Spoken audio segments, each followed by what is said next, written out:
And whether it's the money, the promises, or whatever, it gets them. How you feel about these rumors surrounding, Diddy and T.D. Jakes? Man, what I think about it is this, when I grew up in the church, the sinners was not supposed to have the same atmosphere with the saints. You have to be able to separate the two. So I'm looking at him as a saint going to a party that ain't nothing but sin, drinking, maybe fornication, man on man, woman on woman, he on she. I would have been swallowed up. Have you ever been swallowed up? That dude was possessed with some kind of demon, man.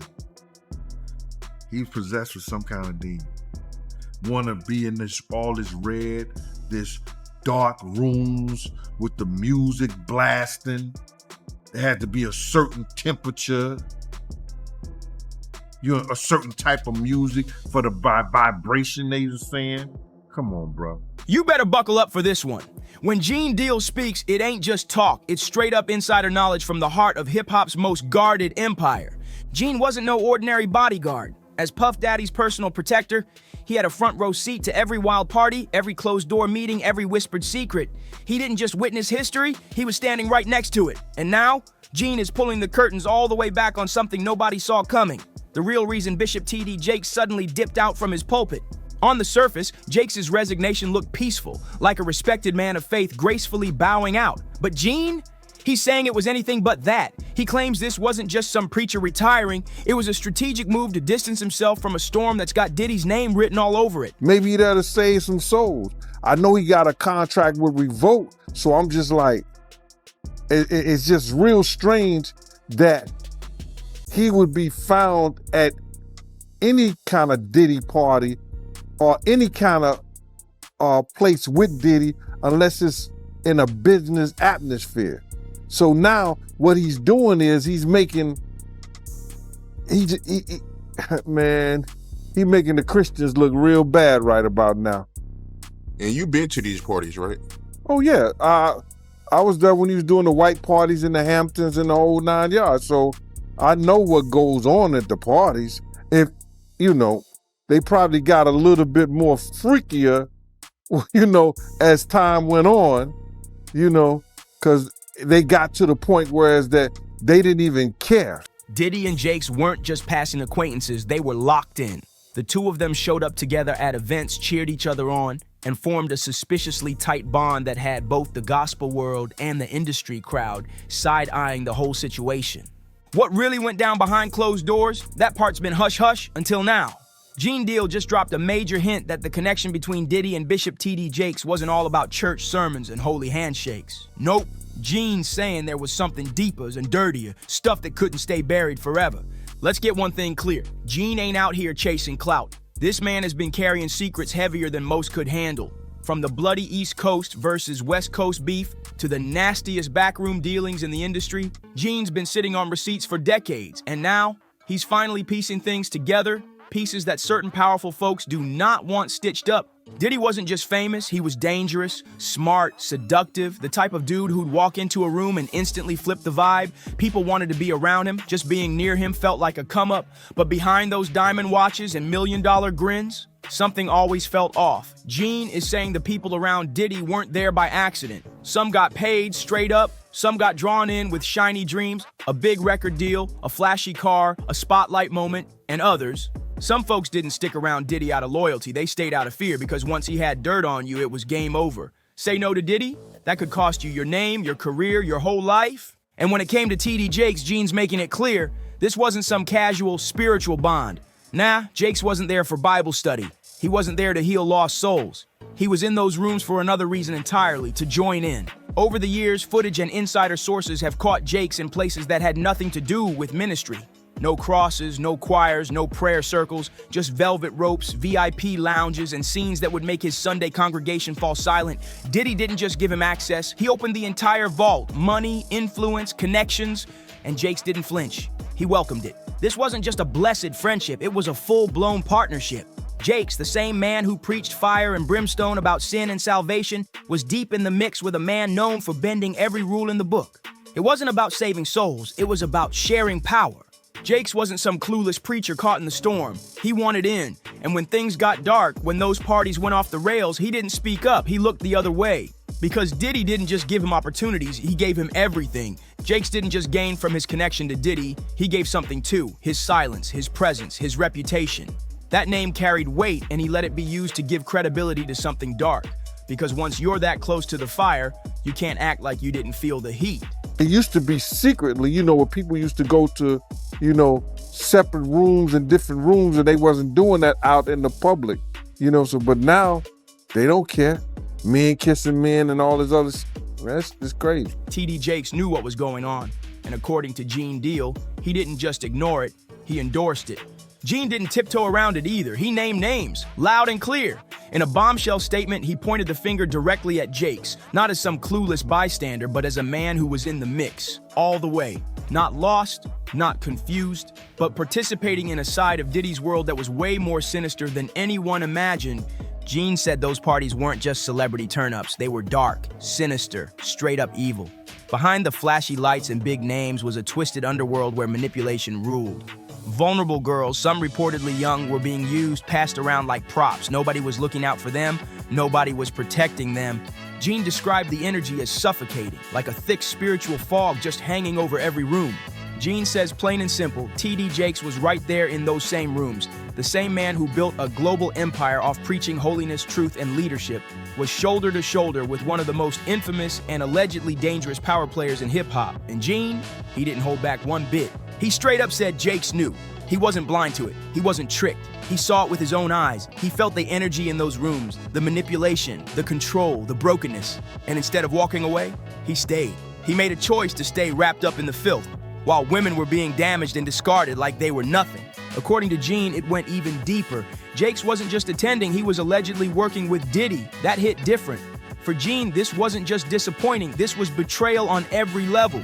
A betrayal of his faith, a betrayal of the people who looked up to him, but worst of all, a betrayal of every single woman who got caught in that mess, while the powerful men with pulpits and platforms sat quiet, collected their rewards, and said nothing. Because if T.D. Jakes really was the man he preached about being every Sunday, he wouldn't have been there in the first place. But hold up, why would one of the most powerful pastors in America suddenly walk away from the spotlight? If Gene Deal is really spilling the truth, then Jakes' exit might have everything to do with Diddy, and a whole lot that the public was never supposed to find out. See, for anyone who's been snoozing or ignoring the headlines, T.D. Jakes' name didn't just float into the drama, it landed with force. The same man once seen as a spiritual icon, leading thousands at the Potter's house, commanding respect around the world, wasn't just preaching anymore. He was officially tied to the legal firestorm surrounding Sean Diddy Combs. No longer a sideline spectator, Jakes got pulled straight in when his name surfaced in a federal lawsuit. Yeah, federal. This wasn't some messy rumor on a blog. This was a legit legal filing with teeth. And guess who brought it forward? Not just some random internet troll, it came from a music producer who had worked closely with Diddy himself. According to the lawsuit, Diddy wasn't just spiraling, he was strategizing. The complaint claimed he was trying to weaponize his relationship with Bishop T.D. Jakes as a protective shield. Why? Because after Cassie Ventura dropped that bombshell lawsuit, Diddy needed someone in his corner with a clean image, spotless reputation, and major influence. And who better than America's pastor? See, Cassie's lawsuit wasn't light, it was explosive. She exposed years of disturbing behavior, accusing Diddy of everything from violent control to psychological torment. Her claims cracked the industry open, dragging the darkest secrets out from under the rug. So when the heat turned up, Diddy allegedly didn't just go into defense mode, he got calculated. He knew public trust was crumbling. He needed a symbol of integrity, someone untouchable. That's where Jakes came in. Whether it was about clout, access to devoted believers, or just optics, Diddy allegedly leaned hard on Jakes to help him survive the storm. But not everyone was buying it. If he's going, well, we know he's going to the Diddy party, and I know that it's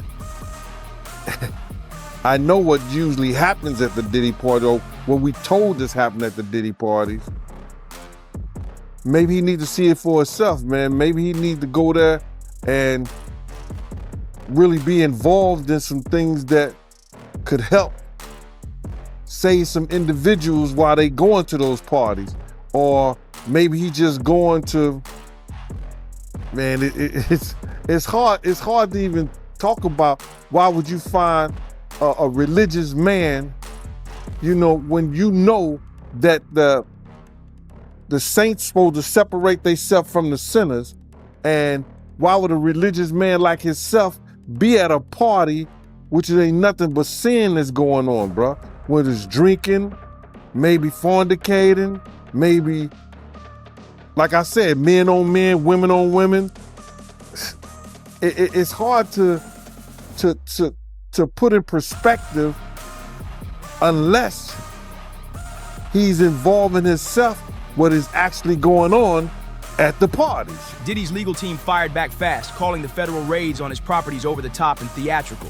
While the public was busy reacting to headlines and press statements, something way more sinister was happening behind the scenes.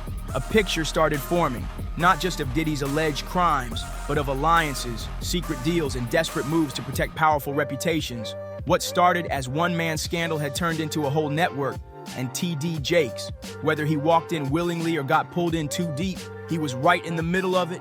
As lawsuits kept stacking and public outrage grew louder, the rumors about Jakes took a sharp turn. Out of nowhere, social media caught fire with whispers that shocked everyone.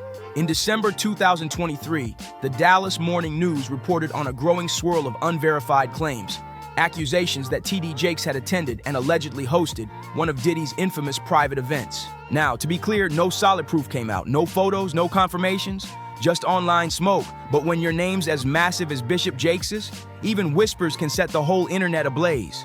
And Jakes, he didn't drop a statement or sit for an interview, he took it straight to the pulpit.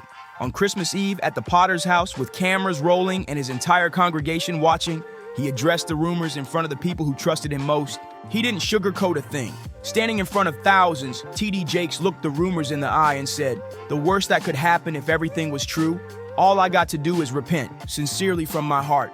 Then he doubled down with, "There's enough power in the blood to cover all kinds of sin. I don't care what it is, the blood would fix it, but I ain't got to repent about this." That hit hard.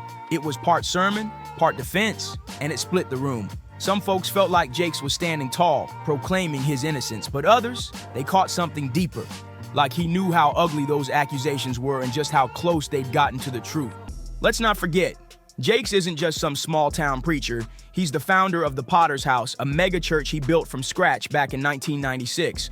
What started as one church grew into a spiritual empire with over 30,000 members across Dallas, Fort Worth, Frisco, Denver, and even LA. His voice echoed in politics, media, and now in the middle of a federal legal nightmare.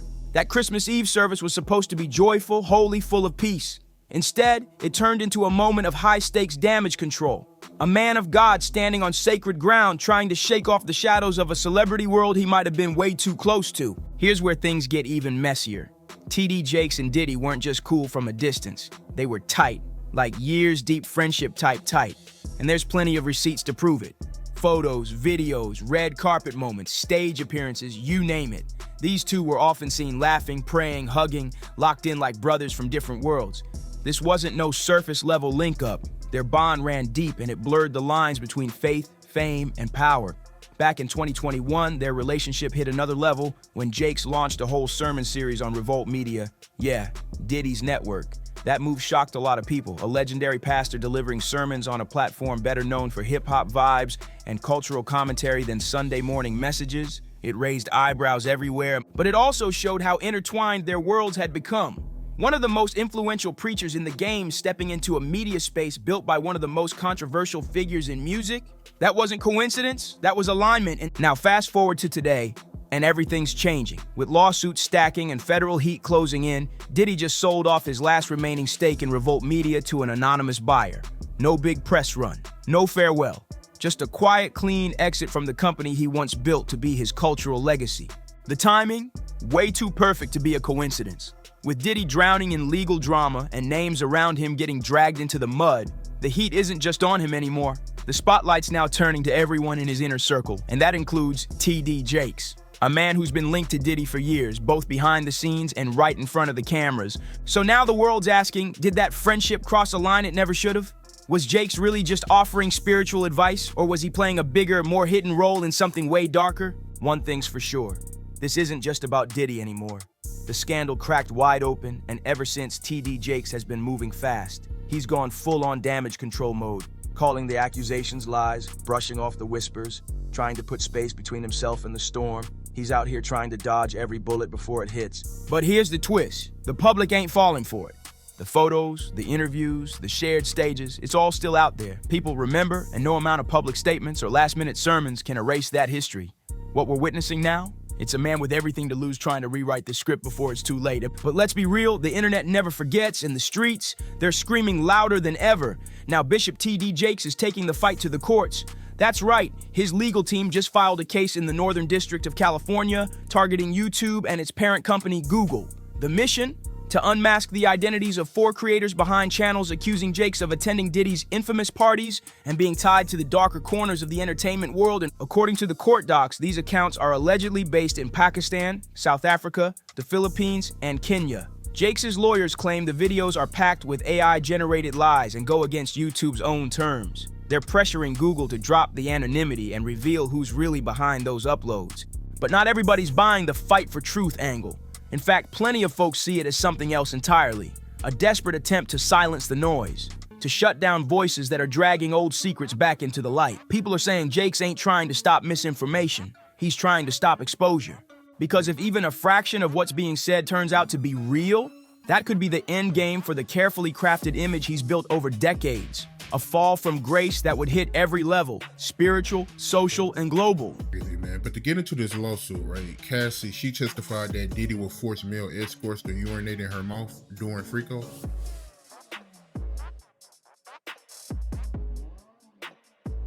My man, you know, that's a touchy and a difficult subject when you're a man and you have daughters. You understand? And that's why we as men need to play a prominent part in our daughters' lives, because you get men like this that's got this corrupt and devious minds that they don't respect womanhood. You understand? That's some nasty, perverted things that you want to have somebody urinate in the mouth of somebody who gonna be talking to you in your face, who gonna be kissing on you, who gonna be eating food with you. What kind of deviant and crazy mind you have to have somebody do that to somebody that you care about, you supposed to care about, that you supposed to love, man. You know, something is sick about that, brother. You can't tell me that that's some kind of fetish. You know what I'm saying? You know, he didn't outdid R. Kelly with that shit right there, bro, when I heard that. So that's an effed up subject and situation, man, to even imagine that you got somebody doing that to somebody that you supposed to care about and you supposed to be in a relationship with. T.D. Jakes spent decades crafting his empire, powerful sermons, A-list connections, and a public image so spotless it practically gleamed. But now, all of that is hanging by a thread, and instead of confronting the accusations head on, it looks like he's aiming at the platforms, not the truth. To a lot of folks watching this unfold, that's not a defense, that's a cover-up. And as Diddy's trial picks up steam, Jakes isn't standing tall in defiance. He's slowly stepping back, quiet, calculated, but not unnoticed. Just weeks after his name started swirling in lawsuits and messy accusations tied to Diddy's shadowy world, Bishop Jakes made a major announcement. He's stepping down from the leadership of the Potter's House, the church he built from nothing back in 1996. The timing, let's be real, and it's impossible to ignore. In an emotional Sunday sermon, Jakes stood in front of his congregation, choked up, holding back tears, and said it was time for the next chapter.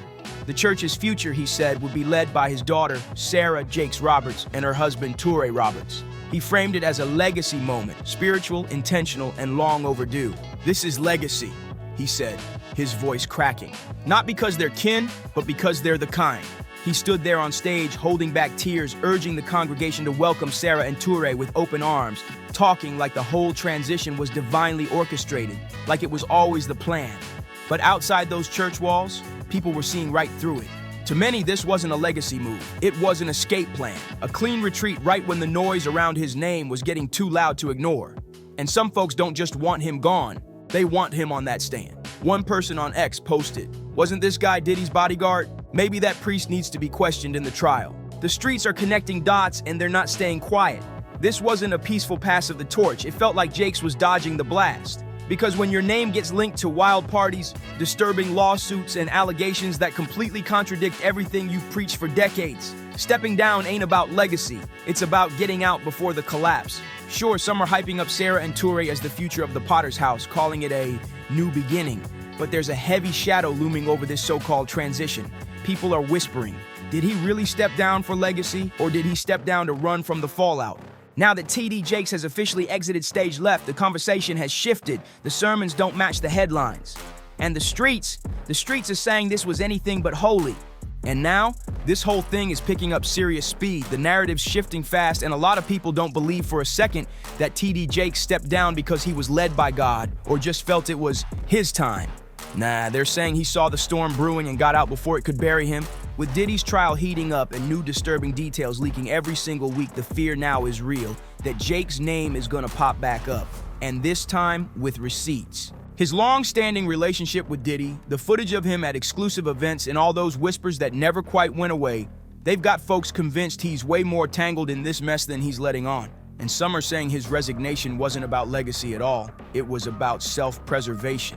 Because let's be real, if Jakes ends up officially tied to those allegations, if his name lands on court documents, lawsuit filings, or worse, gets pulled into evidence, that's not just a PR disaster. That's career ending. It won't just be Twitter turning on him. It could be his own congregation. The very community he built could turn its back, because reputation and respect are the cornerstones of his empire.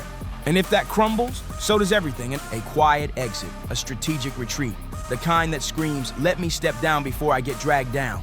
Because when you know your name is circling federal court filings, potential witness lists, and possibly about to be exposed in viral clips tied to a growing scandal, leaving the pulpit doesn't look like peace. It looks like panic. When T.D. Jakes finally stood before his congregation and made the big announcement that he was stepping down from leading the Potter's house, there was no mention of Diddy, no mention of lawsuits, not even a hint at the storm brewing just outside those stained glass windows.